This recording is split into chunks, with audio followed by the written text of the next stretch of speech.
If you're a physician and you have any interest in private equity transactions, you should listen to this video.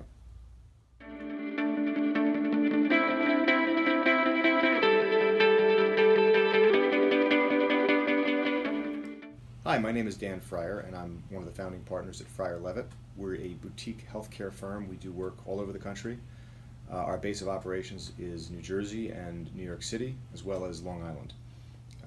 So I've been involved in healthcare for 23 years, and over the last couple of years, I have seen, and if you're involved in healthcare at all, you have seen, I'm sure, this incredible tidal wave of money coming into private equity, which is then being invested in healthcare services. And I thought what we'd do is talk about that process, why it's occurring, what it means to you as a healthcare provider, or a hospital, or an investor, and how these things work from the ground up, and some of the nuts and bolts of preparing for a private equity transaction, negotiating a private equity transaction, and then what happens post-transaction, which often is the most important part of it. So the first question is, what is private equity? Because you need to understand who you're dealing with in order to understand whether it's an appropriate transaction and how to negotiate that transaction.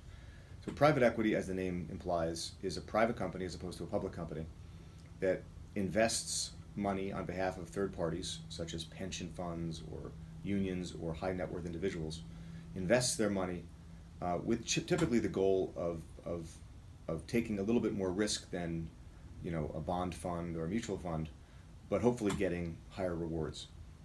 Higher return. And so there's a lot of pressure for the private equity firms to invest, to deploy that capital that they have in a way that is going to yield results, because they are charging high management fees regardless of whether there's a return or not. So if they don't yield some return or some promise of a return, their investors are going to get upset and pull their money out to the extent that they're able to do so. The next question really is, you know, why is private equity even interested in medical practices?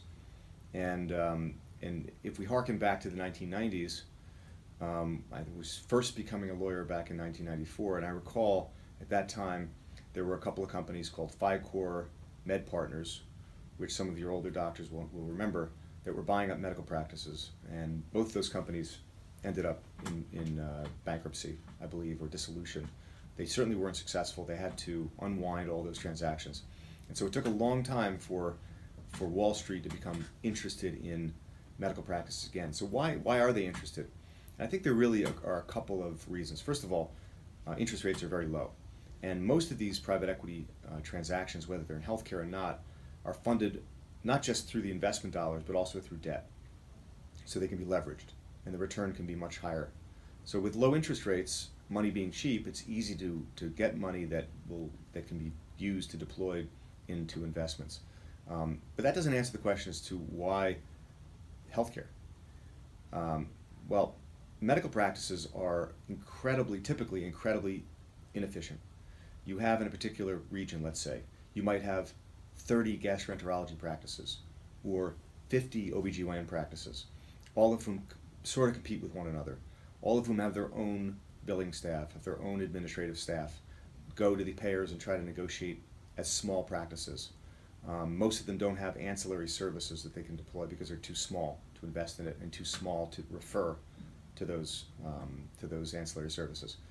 So if an investor who has some business acumen can engage in a collaborative approach, in an integration approach, and pull these practices together, centralize some of their functions, centralize their ancillary services, negotiate as a group with payers, you know, you can take several practices that are generating relatively little income, put them into this larger model, and the next day they're literally generating, you know, 30-40% more profit. And so private equity loves to see chaos. They love to see fragmentation in a marketplace, because fragmentation implies a lack of efficiency, which means that they can improve on that and they can benefit from that. Because if you think about it, if you buy something at a certain price and the next day you bring it into a model that makes it worth more money, you've essentially gotten more bang for your buck overnight. And that's how private equity looks at healthcare. Now, the trend in private equity is to focus on certain specialties. And so you have, for example, 5, 10 years ago, you had private equity interested in anesthesia. Anesthesia is an easy one because anesthesiologists don't have direct relationships with patients. And so you could theoretically, I'm not saying anesthesiologists are fungible. They're still well trained and they have their own styles and their own personalities and reputations with surgeons.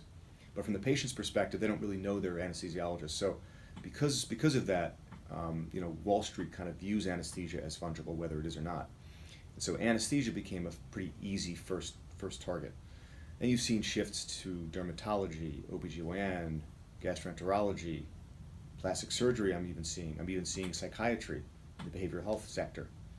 Any specialty where there's fragmentation in the marketplace, where there's upward potential with ancillary services, improvement in fee schedules, is a prime target for private equity.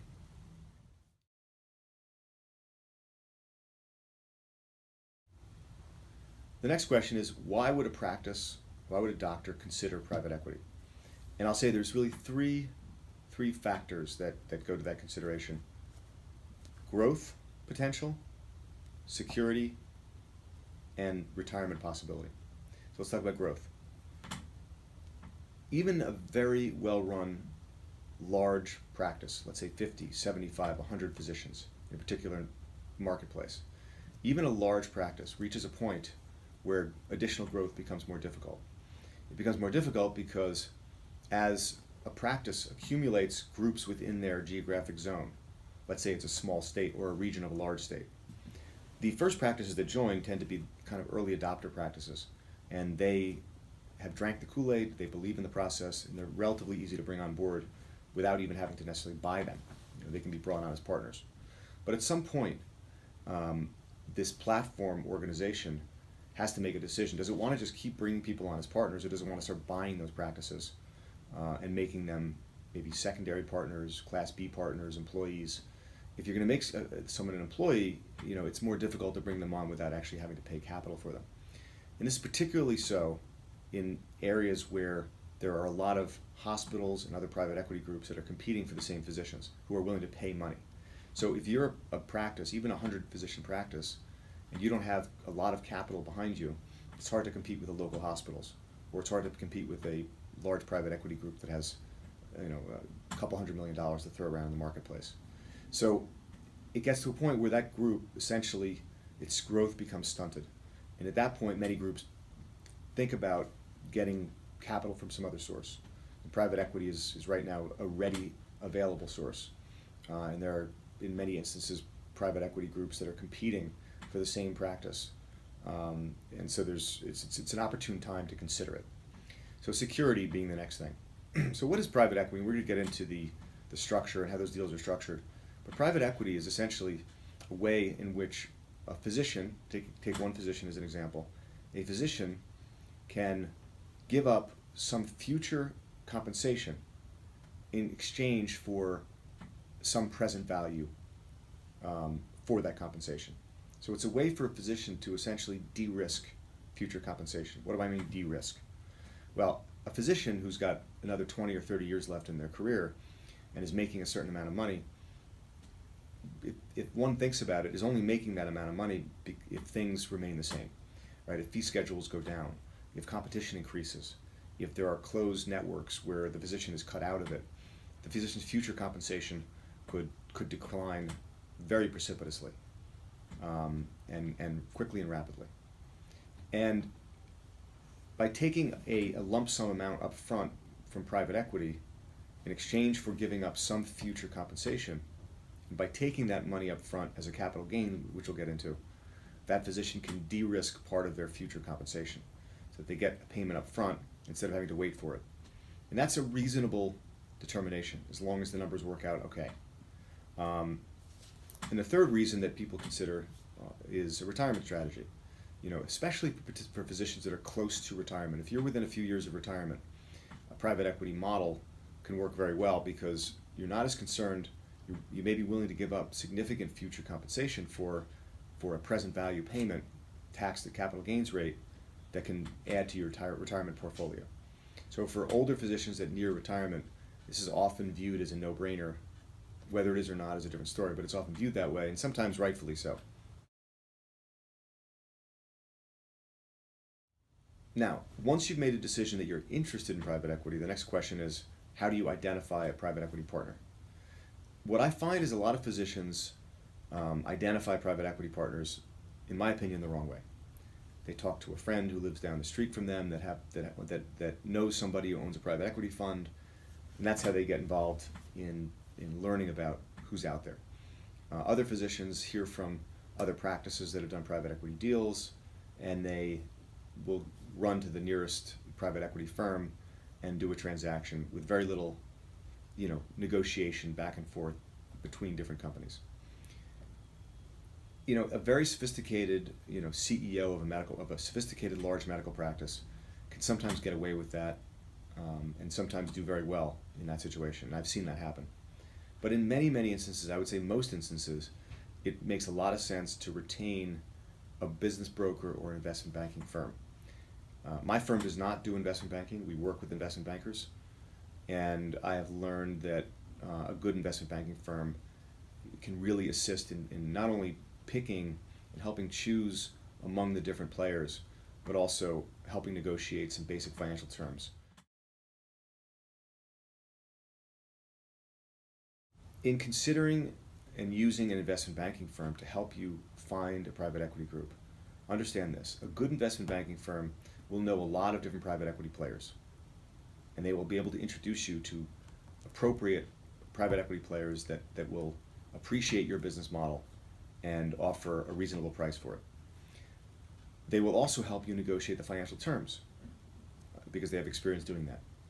But you should not look at an investment banking firm as a way to negotiate the business terms of the deal or negotiate your employment agreement, what happens after the deal occurs. These are things that are really beyond the scope of most investment banking firms because it's not the way they're paid. They're paid based upon getting a percentage of the overall consideration that's paid. They're not paid based upon getting you a good deal after the transaction occurs. It's just not the way they're structured. You're going to need to work with either a consultant or a law firm that understands those different business models, different options from a business standpoint.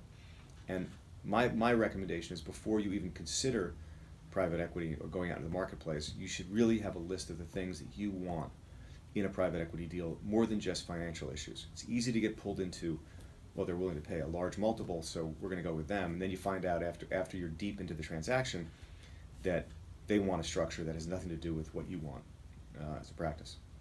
So choosing a private equity group with an investment banking firm, you're going to look at a number of things. You're going to look at the size of the fund. Generally, the bigger the fund, the more capital they have to do the things that you need to grow. A small fund may run out of capital. A larger fund has the ability to buy practices, what they're called tuck-ins, additional practices to add on. They have the ability to invest in ancillary services. I've seen smaller funds become, I'm not going to say run out of money, but become pinched for money, and that immediately affects the growth of the practice. The other thing to understand is that a fund typically invests in many different investments, and your practice, your investment may be a tiny percentage.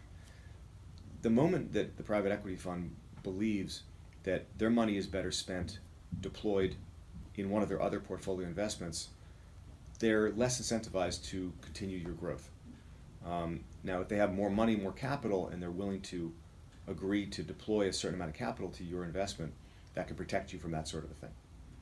So the third thing I'd look in a private equity firm is, aside from you've got the investment banker, you've got the size of the fund, also the track record. Have they done deals with your specialty before? It's not necessary that they have, but it's helpful to see if they have, to talk to some other folks, even if it's not your specialty, talk to some other physicians that have experienced that private equity firm post transaction and see how they're operating under that model.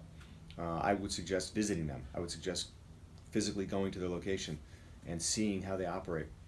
This is the biggest investment you're going to make, most likely, most people that are watching this video, and it needs to be taken incredibly seriously, obviously.